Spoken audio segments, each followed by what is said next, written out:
Confined space entries are never routine. You may use the same equipment, run the same tests, and even work with the same crew. But the conditions you face inside are different every time. Low oxygen levels, gas leaks, and toxic fumes are hazards that can knock you out in a heartbeat.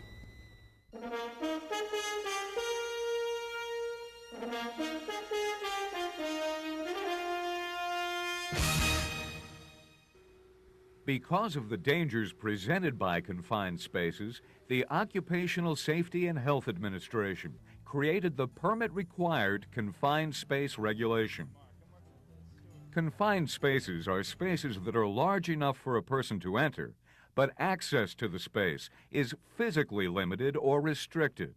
They are large enough to work in, but are not designed for continuous use. Confined spaces can include tanks, vessels, storage bins, hoppers, vaults, and pits. There can be a number of different types of hazards associated with confined spaces.